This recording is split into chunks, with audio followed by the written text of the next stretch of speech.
Hello everyone. सो आज हम इस वीडियो में पढ़ेंगे स्टोक्स लॉ के बारे में। किसके बारे में? स्टोक्स लॉ के बारे में कि स्टोक्स लॉ क्या होता है। तो पिछली वीडियो में हमने ये पढ़ा था कि विस्कोसिटी क्या होती है और वो कैसे जब कोई लिक्विड फ्लो करता है तो उसमें कैसा अपना रोल प्ले करती है विस्कोसिटी। तो कोई भी लिक्विड होता है उसकी एक विस्कोसिटी होती है कि जब वो लिक्विड फ्लो करेगा तो वो कितना उसके रिलेटिव मोशन को अपोज करेगी। तो जैसे कि मैंने आपको इसका कंपैरिजन बताया था फ्रिक्शनल फोर्स के साथ, तो इसी तरह से हमारा होता है ये सब लिक्विड्स में कि जब मान लेते हैं कोई लिक्विड होगा और उसमें अगर कोई एक ऑब्जेक्ट फ्लो कर रहा है, it is mainly for the spherical object. हम स्फेरिकल ऑब्जेक्ट की ही बात करेंगे इसमें ज़्यादातर, ठीक। तो उस पर क्या क्या फोर्सेस अप्लाई होंगे और वो किस तरह से मतलब बिहेव करेगा। तो होता क्या है, मान लेते हैं कि ये कोई लिक्विड है, ठीक है, ये कोई एक कंटेनर मान लें या कोई कॉलम मान लें जिसमें लिक्विड फिल्ड है, जिसका जो इस लिक्विड की जो डेंसिटी है वो है रो, ठीक है, रो इसकी डेंसिटी है।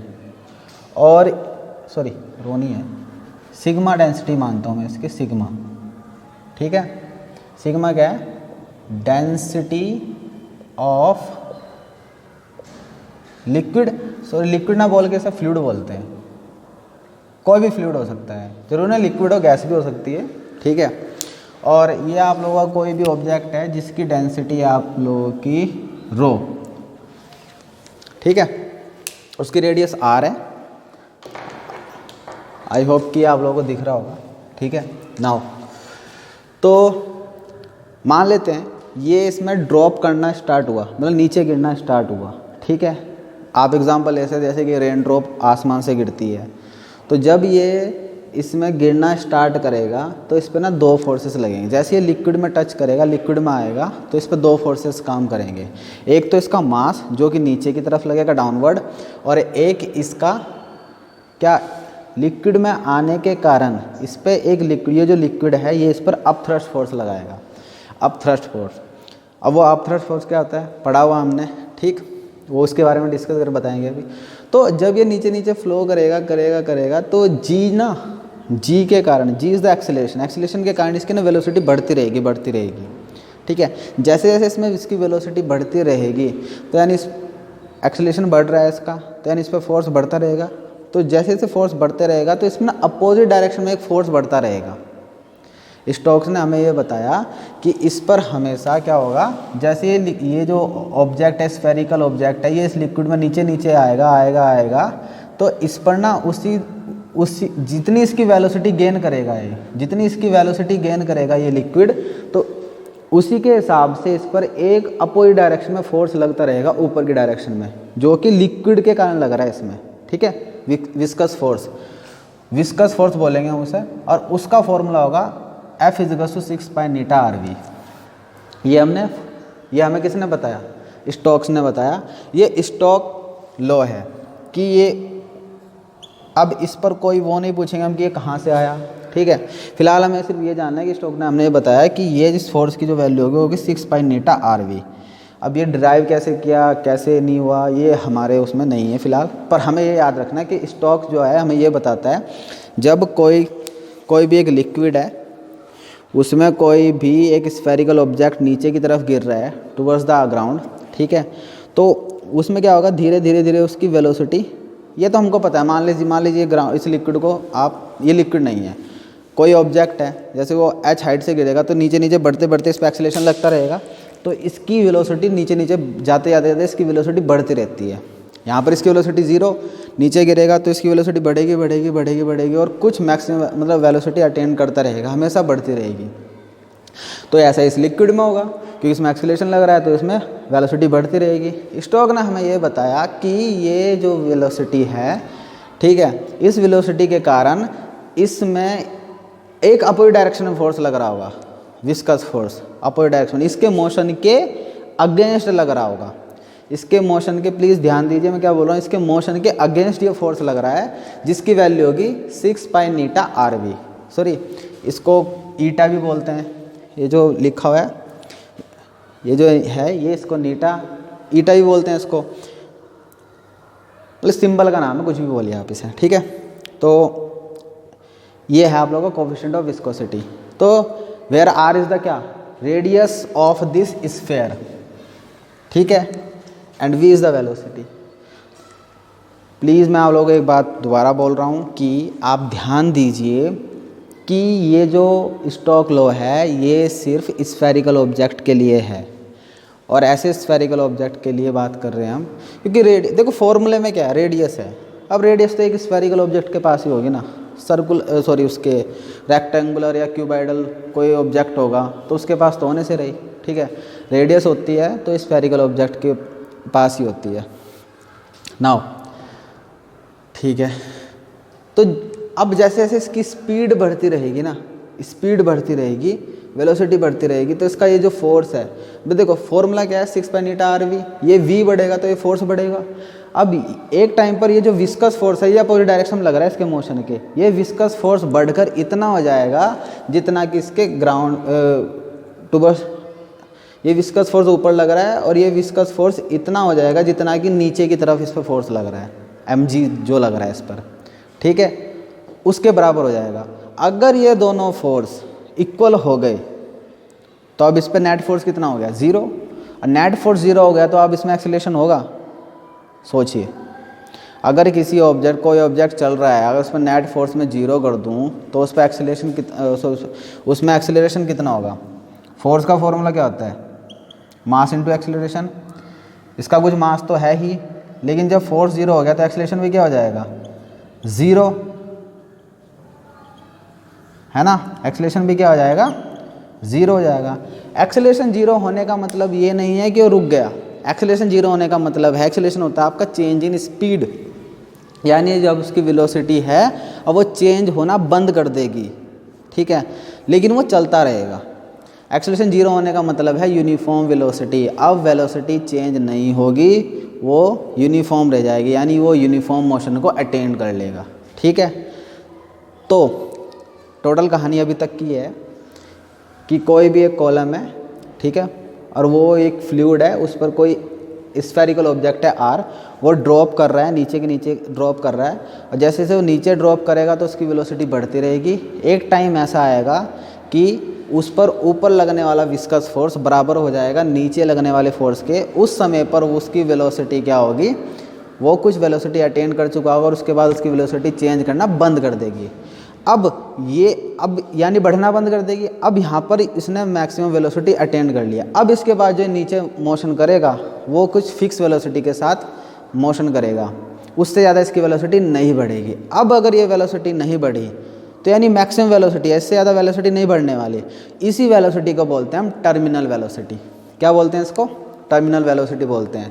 तो वो मैक्सिमम स्पीड, वो मैक्सिमम वेलोसिटी जो कोई भी ऑब्जेक्ट अटेन करता है जब किसी लिक्विड में क्या करता है, मोशन कर रहा होता है, ठीक है, वो मैक्सिमम वेलोसिटी जब वो कोई भी ऑब्जेक्ट, मूविंग ऑब्जेक्ट अटेन कर लेता है, मैक्सिमम स्पीड जब वो किसी लिक्विड में फ्लो करता है, मूव कर रहा होता है, मोशन कर रहा होता है, उस वेलोसिटी को बोलेंगे हम टर्मिनल वेलोसिटी, ठीक है। आई होप कि इतना चीज़ क्लियर होगा ना। अब जब जो हमारे पास बोर्ड पे लिखा होगा अब हम इसको देखेंगे। आई होप कि आप लोगों को कंसेप्ट क्लियर आ गया होगा कि ये हो क्या रहा है, ठीक है। तो कंसिडर करते हैं कि स्फेरिकल बॉल जिसकी डेंसिटी रो है एंड इसका रेडियस r है और ये नीचे गिर रहा है, falling through a liquid of density sigma. एक बॉल को कंसिडर करते हैं जिसकी डेंसिटी रो है, उसका मटेरियल उसकी डेंसिटी है, उसकी रो है और इसकी रेडियस r है, और वो एक लिक्विड में गिर रहा है जिसकी डेंसिटी है सिग्मा, ठीक है। नाउ अब ये जो डेंसिटी, इस लिक्विड क्या करेगा, इस पर एक अपथ्रस्ट फोर्स लगाएगा, ठीक है, और इस पर, इस ऑब्जेक्ट पर नीचे की तरफ एक फोर्स लग रहा है, ठीक है। जो नीचे की तरफ फोर्स लग रहा है वो होगा mg, m the weight of the object क्या होगा, mg। तो m का फॉर्मूला क्या होगा, m का फॉर्मूला क्या होता है,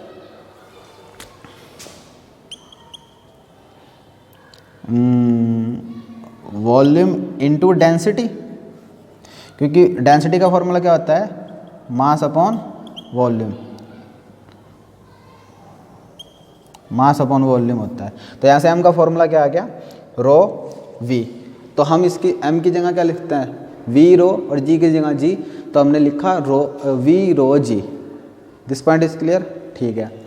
अब इस पर जो अपथ्रस्ट फोर्स लगेगा वो कितना होता है, जो अपथ्रस्ट फोर्स होता है वो कितना होता है कि उसने जितना मास का लिक्विड डिस्प्लेस करा, जितने मास का लिक्विड डिस्प्लेस करा वो उतना ही फोर्स उस पर लगाया, उसके वेट के बराबर उस पर अपवर्ड डायरेक्शन में फोर्स लगाएगा। अब उसने लिक्विड कितना डिस्प्लेस करा होगा भाई, जितनी इसकी वॉल्यूम, ठीक है, और जितना उसने लिक्विड डिस्प्लेस करा होगा उस लिक्विड का मास कितना होगा। तो यानी वॉल्यूम तो सेम होगी, क्योंकि इसने ये जो बॉल है ये इस लिक्विड की जगह पहुंचा ना यहाँ पर, तो इसने वॉल्यूम तो उतनी ही होगी इसकी, और इसकी डेंसिटी, लेकिन डेंसिटी किसकी अब, लिक्विड की, क्योंकि हमें लिक्विड का मास लेना है, ठीक है। तो ये हो गया v सिग्मा g। जिस तरह से ये हुआ मास ऑफ द बॉल, इस तरह से ये हुआ मास ऑफ द लिक्विड, और ये g। नाउ जो नेट फोर्स हुआ, अपथ्रस्ट फोर्स लगता है ऊपर की साइड, mg लगता है नीचे की साइड। तो जो नेट फोर्स हुआ वो कितना होगा भाई, नीचे का माइनस ऊपर का। क्यों, नीचे फोर्स ज़्यादा है इसलिए तो नीचे मूव कर रहा है अभी भी, अगर ऊपर का फोर्स ज़्यादा होता तो वो ऊपर चला जाता, ठीक है। नाउ रो ये हो जाएगा v rho g minus v sigma g। तो इतना इस पर फोर्स लग रहा होगा नीचे की साइड, ठीक है, जिसके कारण ये क्या कर रहा है, मूव कर रहा है। इस फोर्स को मैं लिख सकता हूँ m डैश g, जो कि मैंने यहाँ लिखा हुआ है, ठीक है, m डैश g। mg नहीं लिखा क्योंकि mg तो ये है ना, मास ऑफ द ऑब्जेक्ट, ठीक है, तो m डैश बन गया अब ये, ओके। अब यही रीज़न होता है जब हम लिक्विड में क्या करते हैं, किसी चीज़ को डालते हैं वो हल्की लगती है हमें, तो यानी वो इसलिए लगती है क्योंकि उस पर लिक्विड ऊपर की तरफ फोर्स लगा रहा होता है। ये हमने पढ़ा है, बॉयंसी फोर्स, बॉयंट फोर्स बोलते हैं जिसको, ठीक। नाउ अब स्टोक्स लॉ पढ़ते हैं। स्टोक्स लॉ ये बोलता है, स्टोक्स लॉ विस्कस फोर्स, या विस्कस फोर्स का एक और नाम होता है ड्रैग फोर्स। जो विस्कस फोर्स होता है on a sphere of radius r, on a sphere, जो विस्कस फोर्स लगेगा किसी स्फीयर पर जिसकी रेडियस आर है, मूविंग थ्रू अ फ्लूइड, जो कि एक लिक्विड से फ्लो कर रहा है, लिक्विड के थ्रू फ्लो कर रहा है, ऑफ विस्कोसिटी एन, जिसकी विस्कोसिटी एन है, at speed v is given by. तो उस पर जो विस्कस फोर्स लगेगा उसका जो फॉर्मूला होगा वो क्या होगा, F इजिकल्स टू 6 पाई नीटा RV, F equals to 6 pi नीटा RV। तो इतना विस्कस फोर्स उस पर लगेगा। इस विस्कस फोर्स का एक और नाम है ड्रैग फोर्स, प्लीज़ ध्यान दीजिए, को तो कहीं आपको ड्रैग फोर्स बोला जाए या विस्कस फोर्स लगे तो कन्फ्यूज़ नहीं होना है, ठीक है। नाउ तो यहाँ से हम क्या देख सकते हैं, from here we can find, अब ये फॉर्मूला हमने देख लिया फोर्स का, विस्कस फोर्स का। अब यहाँ से हम नीटा की डायमेंशन भी निकाल सकते हैं। नीटा की डायमेंशन, नीटा का फॉर्मूला क्या हो जाएगा, eta is equal to F 6 pi RV, eta is equal to 6 pi RV वहाँ चला जाएगा। और फोर्स की डायमेंशन होती है, देखो भाई MLT-2, 6 की कोई डायमेंशन ही कॉन्स्टेंट है, पाई की कोई डायमेंशन ही कॉन्स्टेंट है, R की डायमेंशन होती है L, और V होता है, V की डायमेंशन होती है LT-2, LT-1 होता है आई थिंक, LT-1 होती है, सॉरी गलत लिखा हुआ, LT-1, ठीक। आई होप ये दिख रहा होगा आपको, नहीं दिख रहा होगा तो आराम से देखिए, दिख जाएगा, इसलिए मैंने थोड़ा सा सही तरह बड़ा लिखा हुआ, थोड़ा सा फेडेड है लेकिन दिख जाएगा आपको अगर देखेंगे आप ध्यान से। तो लाइटिंग भी कम है आज थोड़ा सा यहाँ पर, ठीक, तो कोशिश करेगा आपको दिखे सही से। तो n equals to ML-1 T-1, तो ये इसकी डायमेंशन हो गई। नाउ अब हम क्या चाहते हैं, हम उस चीज़ की कैलकुलेशन करना चाहते हैं, उस वेलोसिटी कैलकुलेशन करना चाहते हैं जो कि इसने अटेन करी, वो टर्मिनल वेलोसिटी की हम कैलकुलेशन करना चाहते हैं कि उसको हम कैसे निकालेंगे, हमें कैसे पता लगेगा कि उसकी कैलकुलेशन क्या होगी, कि कितनी होगी।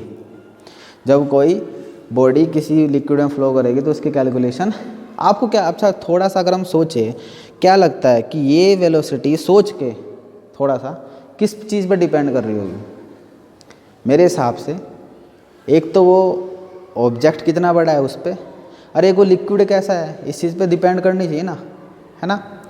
तो लेट्स सी देखते हैं कैलकुलेशन करके। Calculation of terminal velocity, terminal velocity की कैलकुलेशन क्या होगी। तो मान लेते हैं when the ball attains a terminal velocity, जब बॉल अटेन कर दे कोई टर्मिनल वेलोसिटी को v, टर्मिनल वेलोसिटी t, ठीक है। तो vt, ये vt लिखा हूँ मैंने सब स्क्रिप्ट में, ठीक है, vt सब स्क्रिप्ट में। It is subjected to 2 forces, उसमें 2 फोर्सेज लगते हैं, ठीक है। और टर्मिनल वेलोसिटी अटेन नहीं भी करे तब भी इसमें 2 ही फोर्स लग रहे होते हैं, ठीक है। तो इफेक्टिव फोर्स एक तो लगेगा उस पर, इफेक्टिव फोर्स एक्टिंग डाउनवर्ड, ये वाला फोर्स, ये इफेक्टिव फोर्स है जो कि इस पर नीचे की तरफ लग रहा होगा। और जैसे जैसे मूव करने लगती है लिक्विड के थ्रू, इस पर कोई वेलोसिटी, देख उस पर कोई वेलोसिटी बनती है तो ये इस पर कोई विस्कस फोर्स लगना स्टार्ट हो जाता है, जो कि हमें स्टोक्स ने बताया, ठीक है। अच्छा, तो विस्कस फोर्स कितना होगा 6 पाई ईटा RV। मैंने कहा कि टर्मिनल वेलोसिटी वो होती है, क्या होती है, ये यहाँ पर टर्मिनल वेलोसिटी की डेफिनेशन लिखी है, आप इसे लिखिए आराम से। The maximum velocity attend by the falling ball या ऑब्जेक्ट, फॉलिंग बॉल बोल दिया, स्फेरिकल ऑब्जेक्ट भी लिख सकते हैं आप यहाँ, स्फेरिकल ऑब्जेक्ट, ये स्फेरिकल ऑब्जेक्ट लिखा हुआ है, प्लीज़ ध्यान दीजिएगा, ठीक है, लिख लेना क्योंकि यहाँ पर जगह थोड़ी कम हो रही है। Spherical object in a fluid, I hope कि आप समझ जाएंगे। आप थोड़ा छोटा लिखा है, प्लीज़ ध्यान देना। स्फेरिकल ऑब्जेक्ट लिखा हुआ in a fluid when the viscous force become equal to the velocity, कब बनती है, जब क्या होगा, viscous force become equal to the net downward force, net downward force के इक्वल हो जाएगा विस्कस फोर्स, इसको द टर्मिनल। तो उस समय जो वो ऑब्जेक्ट वेलोसिटी को अटेन करेगा उसे बोलेंगे टर्मिनल वेलोसिटी।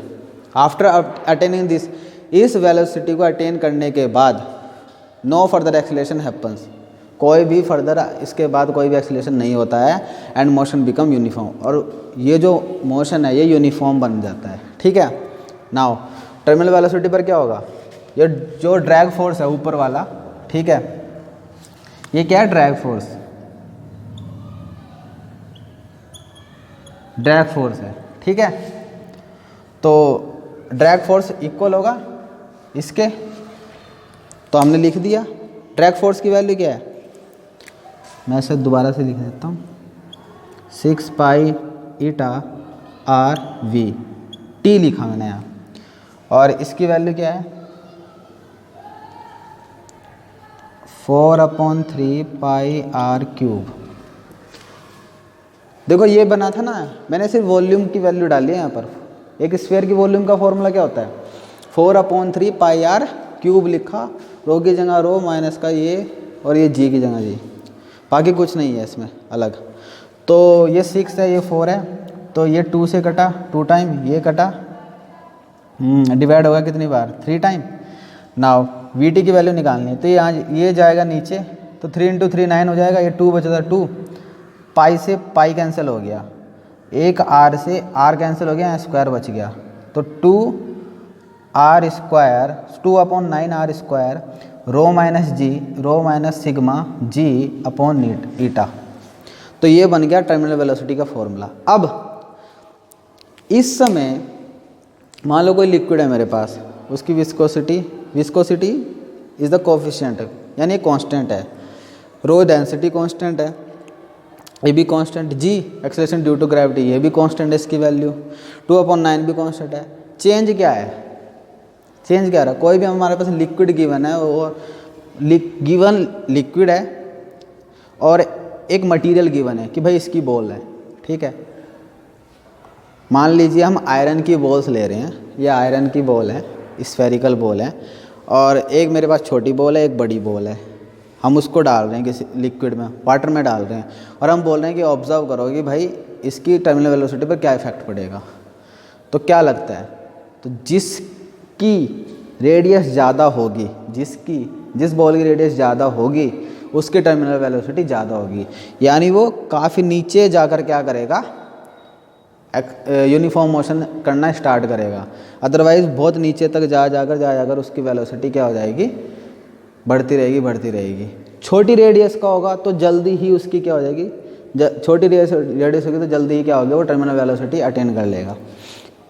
ये सारा का सारा कांस्टेंट है। अगर इसको हटाएं तो हम ये बोल सकते हैं कि जो टर्मिनल वेलोसिटी है वो डायरेक्टली प्रोपोर्शनल है आर स्क्वायर के, अगर हम सबको कांस्टेंट लें तो। इसीलिए जो छोटा स्फेयर होगा वो क्या होगा, मान लो एक आसमान कंसिडर करते हैं, जो वाटर ड्रॉपलेट्स गिर रही हैं, रेन ड्रॉप्स गिर रही हैं आसमान से। अब सोचो, इमेजिन करो, रेन ड्रॉपलेट्स हैं बहुत छोटी हैं, आसमान से गिरी हूँ, सो आसमान पर उनकी जो वेलोसिटी थी वो कितनी थी, 0। अब v इजिकल्स टू क्या होता है, u प्लस at, तो v इजिकल्स टू u तो उनका 0 हो गया, प्लस a की वैल्यू 10, g की वैल्यू मानेंगे ना 10, और सॉरी टाइम का नहीं पता तो इसमें दूसरा फॉर्मूला लगेगा, v square minus u square equals to 2as, तो ये वाला। अब मान लेते हैं हमारे पास जो क्लाउड्स हैं वो ऊपर हैं धरती से कितना, लगभग 4, 5 या 6 किलोमीटर ऊपर है। मान लेते हैं 5 किलोमीटर है, तो v स्क्वायर इजिकल्स, देखते हैं धरती पर आते आते उनकी वेलोसिटी कितनी हो जानी चाहिए, जो रेन ड्रॉपलेट्स होती हैं उनकी वेलोसिटी कितनी हो जानी चाहिए, ठीक है। तो u तो 0 है, तो 2, a की वैल्यू, g की वैल्यू क्या होगी आप लोगों की 10, और s की वैल्यू होगी 5000 ना, 5000 मीटर। 5 किलोमीटर का मीनिंग क्या होगा, 5000 मीटर। तो कितना होगा बताओ, v की वैल्यू क्या हो जाएगी,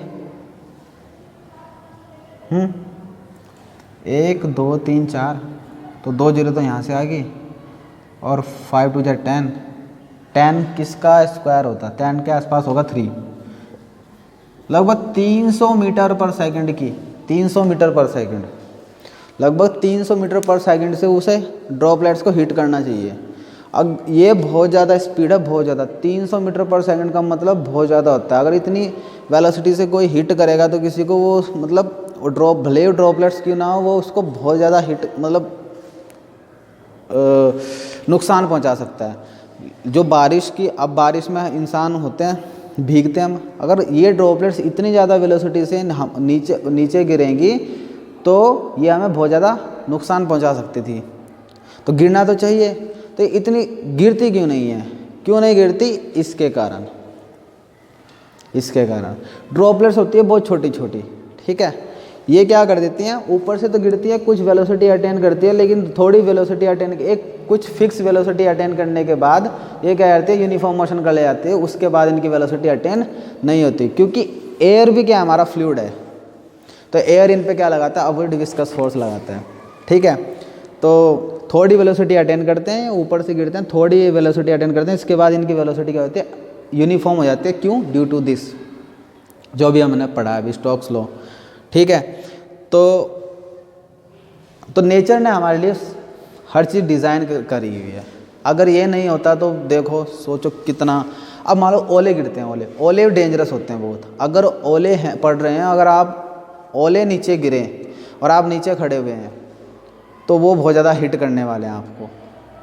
क्यों, क्योंकि ओले होते हैं, उनकी रेडियस होती है ज़्यादा, ओले मोटे मोटे हैं, ड्रॉपलेट्स होती हैं बहुत बारीक बारीक, उनकी रेडियस बहुत छोटी छोटी, ड्रॉपलेट्स हैं आपकी इतनी इतनी सी छोटी छोटी, और ओले हैं आपके इतने बड़े बड़े, तो इनकी रेडियस ज़्यादा है, तो इनकी टर्मिनल वेलोसिटी भी ज़्यादा होगी, ऊपर से उनका मास ज़्यादा, तो जब वो हमें हिट करेंगे उनकी काइनेटिक एनर्जी कितनी ज़्यादा हो चुकी होगी, क्योंकि काइनेटिक एनर्जी का फॉर्मूला क्या होता है,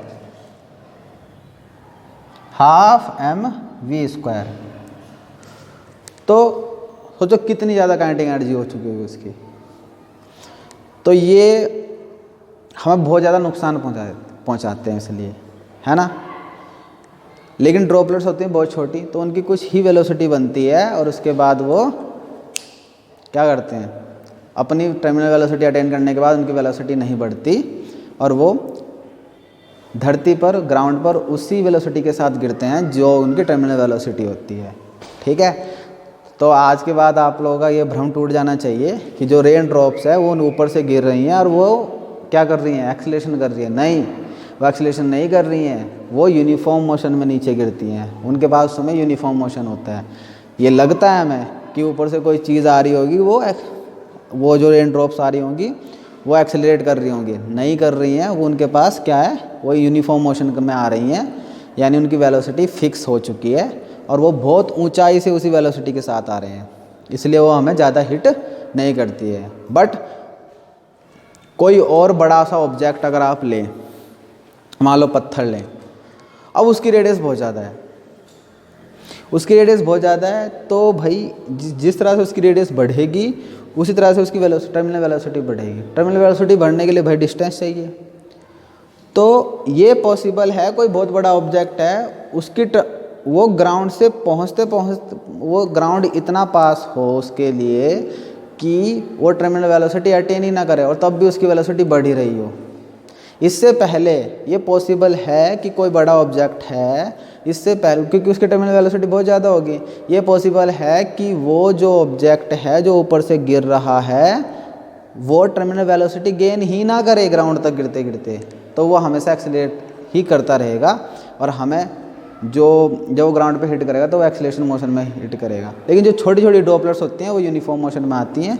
ये मेरा समझाना इसमें थोड़ा सा ज़रूरी था आप लोगों को, ताकि एक भ्रम दूर हो जाए आप लोगों का कि बारिश जो है एक्सीलरेट कर रही, उसकी जो बारिश की जो ड्रॉपलेट होंगी, रेन की जो ड्रॉपलेट्स होंगी वो क्या होगी, एक्सीलरेशन करके आ रही होंगी।